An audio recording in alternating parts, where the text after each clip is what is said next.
Buenos días, buenas tardes, buenas noches. En este video vamos a hacer un repaso de todos los resultados de los partidos de ida de los cuartos de final, tanto de la Copa Libertadores como de la Copa Sudamericana. Estamos entrando en la etapa de definición de los dos certámenes más importantes que organiza la Conmebol a nivel de equipos, y hubo algunos encuentros bastante interesantes en el comienzo de esta serie de cuartos. Recordemos que todos los encuentros que se jugaron esta semana corresponden a los compromisos de ida, mientras que durante la semana que viene se estarán jugando todos los cotejos de vuelta.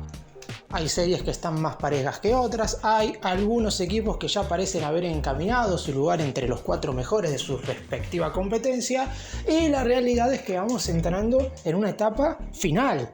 Quedan poco más de 2 meses para que se terminen las dos competiciones y ya hay algunos clubes que se empiezan a mostrar como máximos candidatos. Recuerdan que yo dije cuando acabaron los octavos de final que ni en la Copa Libertadores ni en la Copa Sudamericana habría grandes favoritos a quedarse con el título. Luego de estos cotejos de ida, si los equipos que triunfaron mantienen esa diferencia de cara a los encuentros de vuelta, ya podemos empezar a definir que hay algunos clubes que son más candidatos que otros a levantar los títulos.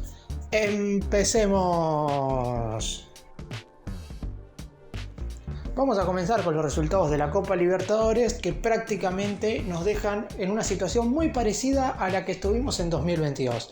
Es cierto, con equipos un tanto distintos, más allá de que hay uno que es igual y ha sido el mismo durante las últimas 5 ediciones de la Copa, que es el Palmeiras. Después tenemos encaminadas las semifinales con 2 conjuntos brasileños más, además del recién mencionado del Verdão, y con el equipo argentino. Recordemos que el año pasado los semifinalistas fueron Vélez Sarsfield, el elenco albiceleste que había superado a Talleres de Córdoba en los cuartos de final, y posteriormente a Palmeiras, que es el que se repite, y a los 2 finalistas que ya quedaron eliminados en octavos, que son Flamengo y Atlético Paranaense.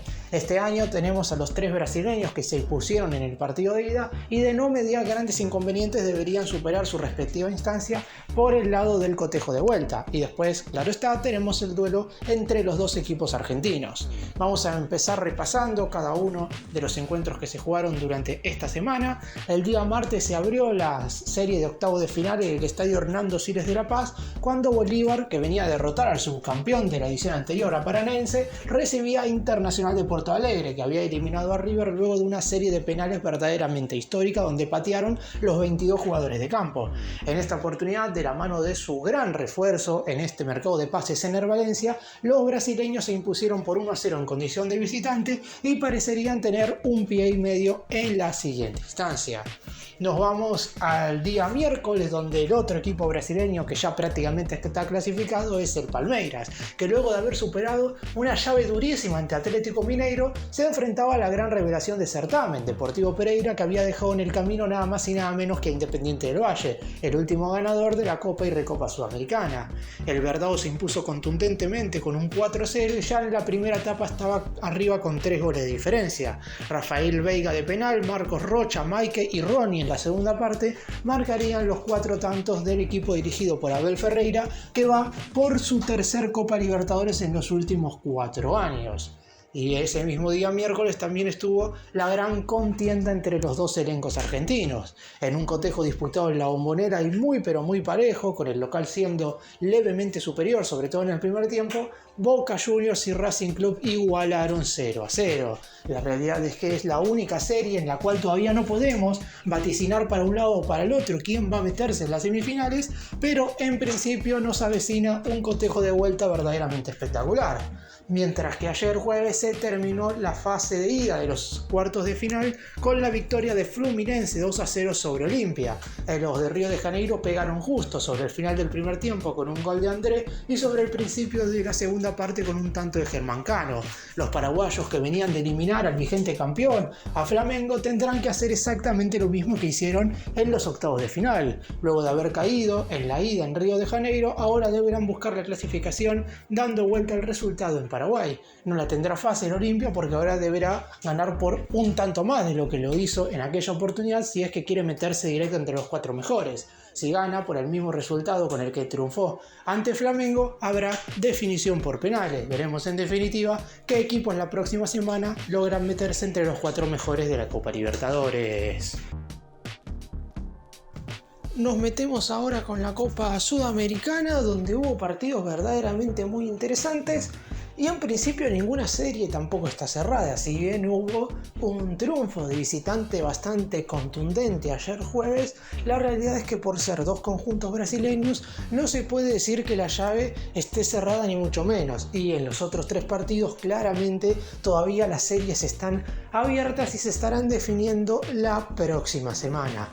Vamos a comenzar con lo que sucedió el día martes entre 2 equipos muy importantes a nivel internacional en la historia del fútbol sudamericano, como lo son Corinthians y Estudiantes de La Plata. El Timao, haciendo un partido bastante efectivo, logró derrotar 1-0 al Pincha con un tanto de Gil a los 17 minutos del primer tiempo. El elenco argentino tuvo algunas situaciones como para igualar, pero Casio, el capitán y guardameta del elenco brasileño, se hizo grande en la segunda parte y mantuvo la distancia para que el conjunto de San Pablo se llevara este primer partido. Vamos ahora con lo que sucedió el día miércoles entre el líder absoluto del fútbol brasileño y el conjunto campeón de la Copa Sudamericana en el año 2020. Botafogo y Defensa y Justicia jugaron en Río de Janeiro y cuando todo parecía que Botafogo iba a llevarse el triunfo, porque a los 11 minutos del segundo tiempo Pires marcaba la apertura del marcador, llegaría a 12 minutos del final y luego de una jugada un tanto accidentada, la igualdad en los pies de Nicolás Tripicchio. Con este resultado, claramente los argentinos quedan un poco mejor parados, ya que han logrado no caer en condición de visitante ante el mejor equipo, por lo menos en lo que respecta a la liga local del fútbol de Brasil. Y ahora vamos con los últimos 2 compromisos que se jugaron ayer. Quizás el partido más importante que has tenido hasta este momento en la Copa Sudamericana fue el duelo entre Liga de Quito y Sao Paulo en la altura de Ecuador. Los ecuatorianos parecían llevarse puesto a los brasileños porque a los 25 minutos ya estaban ganando 2-0 con tantos de Julio y de Renato Ibarra.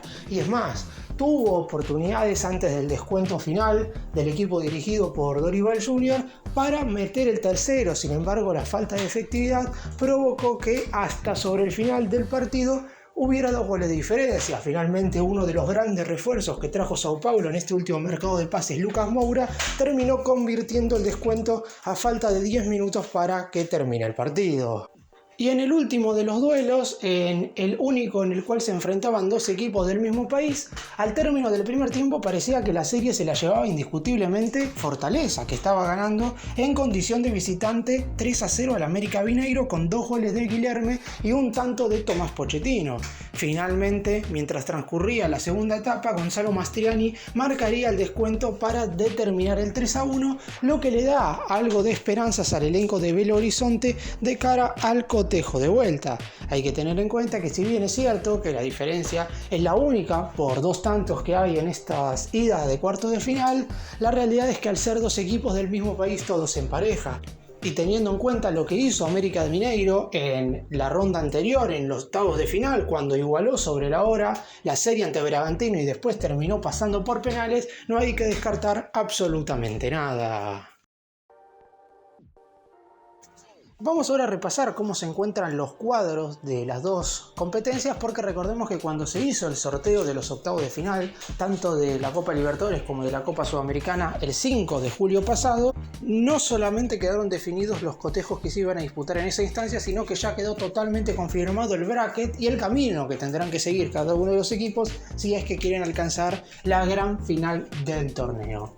Vamos a comenzar por la Copa Libertadores. Por el lado izquierdo superior tenemos el duelo entre los 2 conjuntos argentinos, Boca y Racing. Recordemos, la serie está en este momento con una paridad total. En Avellaneda tendrán que definir quién de los 2 se mete entre los 4 mejores. Ya hay un argentino seguro en las semifinales. El ganador de esa serie, salvo un rotundo batacazo, y me atrevería a decir que sería el más grande batacazo de toda la historia de la Copa Libertadores, Palmeiras será el rival del conjunto argentino, porque derrotó de visitante 4-0 Deportivo Pereira y tendrá que definir la serie en casa. De hecho, Palmeiras solo ha perdido una llave de las últimas que ha disputado en los últimos 4 años en la Copa Libertadores, que fue cuando quedó eliminado en las semifinales de la edición anterior ante Atlético Paranense, en un cotejo que de hecho fue muy accidentado porque recordemos que estuvo jugando el final con 9 hombres. Por el lado derecho del cuadro, si todo marcha como terminaron los partidos de ida, deberíamos ya decir que va a haber una semifinal brasileña, por lo que ya va a haber un equipo de ese país metido en el encuentro definitivo. En la parte de arriba, Internacional de Porto Alegre se impuso sobre Bolívar, mientras que en la parte inferior Fluminense fue quien se trajo una victoria del Maracaná tras derrotar a Olimpia de Paraguay. Y nos metemos ahora en la Copa Sudamericana, donde las series, como mencioné recién, están bastante más parejas, por lo menos de lo que se puede llegar a saber, o por lo menos teniendo en cuenta que los equipos que perdieron el primero de los partidos tienen la posibilidad de dar vuelta a la serie porque cayeron en condición de visitante, caso contrario a lo que sucedió en la Libertadores con Bolívar y Deportivo Pereira. Por la parte izquierda superior tenemos una de las series más parejas hasta el momento. El líder del Brasileirao, Botafogo, estará enfrentándose a Defensa y Justicia en Florencio Varela para ver quién de los dos se termina metiendo entre los 4 mejores. Defensa buscará revalidar el título conseguido en el año 2020. En la parte izquierda abajo, es decir, el ganador de Defensa y Botafogo, tendrá que enfrentarse al vencedor de la llave entre Liga de Quito y San Pablo. En el Borumbí, San Pablo deberá hacer lo mismo que hizo contra San Lorenzo. Recordemos que en los octavos había perdido 1-0 en Argentina y lo terminó dando vuelta ganando por 2-0 en territorio brasileño. Ahora cayó 2-1 en Ecuador y deberá revertir la serie nuevamente en condición de local. Mientras que por el lado derecho parecería ser algo parecido a lo que sucede en la Copa Libertadores, donde si nos guiamos por los partidos de ida va a haber 2 equipos brasileños en esa instancia. Ya hay uno seguro porque en la zona izquierda inferior el vencedor saldrá de la serie entre América Mineiro y Fortaleza, con estos segundos teniendo que definir la llave en condición de local, por ahora con 2 goles de ventaja, mientras que en la parte derecha superior el vencedor de ellos se verá las caras contra el ganador de la llave entre Estudiantes de La Plata y Corinthians, que en el Estadio 1 en Argentina el pincha buscará dar vuelta esta instancia. No será nada sencillo, pero en definitiva puede jugarle un poco a favor la historia. Y un punto que no hemos tenido en cuenta es que existe la chance de que haya 4 equipos brasileños. Si Botafogo, San Pablo y Corinthians avanzan en sus respectivas llaves, tendremos 4 semifinalistas de ese país en esta edición de la Copa Sudamericana. Para cerrar y haciendo un breve resumen de todo lo que hablé en este video, claramente estamos entrando en etapas decisivas y los equipos de a poco van mostrando su mejor versión, por lo menos sí o sí tienen que empezar a mostrarla si es que quieren levantar la copa. Nunca habíamos visto un partido como el que vimos en esta instancia de Palmeiras, en esta edición. El Verdão no venía jugando de la mejor manera, pero venía avanzando de manera productiva. Ahora ya demostró que es serio candidato. Lo mismo con Internacional de Porto Alegre y me atrevería a decir que lo mismo ante Fluminense. Por el lado de Boca Racing dejo un poco de lado ese partido porque obviamente la igualdad entre conjuntos del mismo país siempre es más complicado que el resto. Mientras que en la Sudamericana todo está un poco más parejo, no se puede vaticinar un candidato claro, pero en definitiva ya hay equipos que empiezan a despegarse sobre el resto. Defensa y Justicia y Fortaleza en condición de visitante lograron un buen resultado, mientras que Liga de Quito y Corinthians se impusieron en condición de local y buscarán su pasaje a la siguiente ronda jugando fuera de casa.